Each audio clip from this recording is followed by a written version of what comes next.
اور بڑے پیار سے اور لجاجت سے اس سے باتیں کرنے لگے.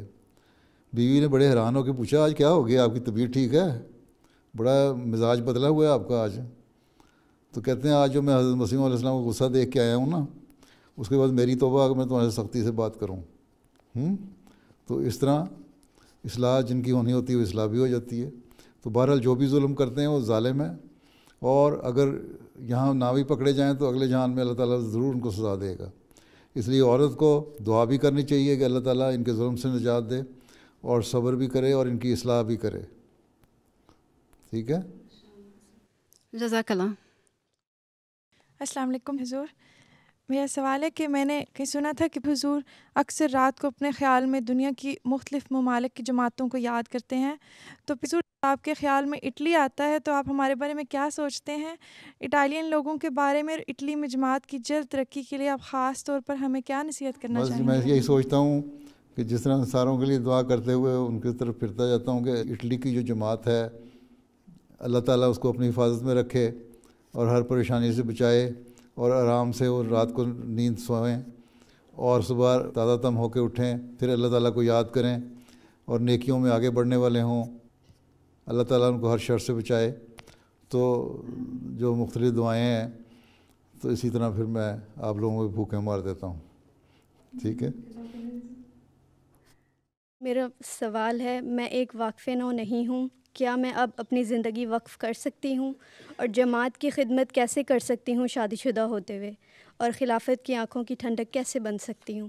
ماشاء اللہ, اتنے اونچے اونچے خیالات ہیں تو آنکھوں کی ٹھنڈک تو آپ ہی بن جاؤ گی. ٹھیک ہے.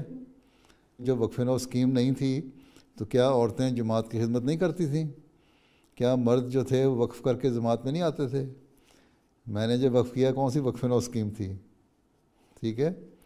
یا اور بہت ساری عورتیں جو وقف کر کے جاتی ہیں, ہماری اسکولوں میں بھی جاتی ہیں, افریقہ میں جاتی ہیں, جماعتوں میں کام کرتی ہیں, وہ کون سی وقف نو ہوتی ہیں؟ تو آپ لوگ جب جماعت کا کام کرتے ہیں, لجنہ کا کام کریں, تبلیغ کا کام کریں, حضرت مسیح علیہ السلام کی تعلیم پر عمل کریں, قرآن کریم کا علم حاصل کریں, حدیث کا علم حاصل کریں, اسلام کا علم حاصل کریں, اور جو تعلیم حضرت مسیح علیہ السلام نے ہمیں دی ہے قرآن اور حدیث کی تعلیم کی روشنی میں, اور اللہ تعالیٰ کے حکم کے مطابق اس پر عمل کرنے کی کوشش کریں, تبلیغ کریں, تو آپ خدمت کر رہی ہیں اسلام کی. اور شادی شدہ ہوتے ہوئے کچھ وقت نکالیں, کچھ وقت لجنہ کو دیں, کچھ وقت تبلیغ کے لیے جائیں. ٹھیک ہے. اور گھر کا بھی خیال رکھیں, بچوں اور خاوند کا بھی خیال رکھیں, تو سب ٹھیک ہے. اور جب یہ چیزیں پتہ لگتی ہیں خلیفہ وقت کو تو اس کو خوشی کا اظہار ہوتا ہے, وہ آپ کے لیے دعا بھی کرتا ہے, اور وہی اسی چیز کو آنکھوں کی ٹھنڈک کہتے ہیں. میرا سوال یہ ہے کہ دنیا کی موجودہ غیر یقینی صورتحال کو دیکھتے ہوئے ہم لجنہ انفرادی اور تنظیمی طور پر آنے والے حالات کے لیے کیسے خود کو تیار کر سکتی ہیں؟ دعا کریں اللہ تعالیٰ اس صورتحال سے آپ کو بچائے, اور اس کے علاوہ تو ہمارے پاس کوئی علاج نہیں ہے. ایک یہ ہے کہ عمومی اخلاقی صورتحال دنیا کی, اس کے لیے لجنہ کو چاہیے کہ اپنے گھروں میں اپنے ماحول کو ایسا پاک صاف رکھیں کہ آپ کے بچے آپ پہ نظر رکھیں. خامد اور بیوی دونوں اپنے نمونے قائم کریں, اپنی باتوں کے معیار بلند کریں, دعائیں کریں اپنے لیے بھی اور اپنے بچوں کے لیے بھی.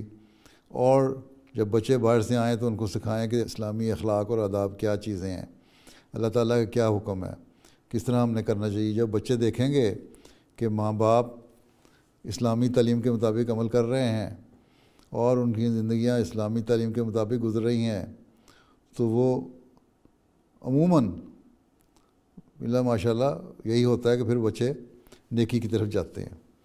جہاں تک یہ سوال ہے آپ کا اگر ہے کہ دنیا میں جو جنگی حالات ہیں اس کے بعد کیا ہوگا, تو وہ اللہ بہتر جانتا ہے کیا ہوگا.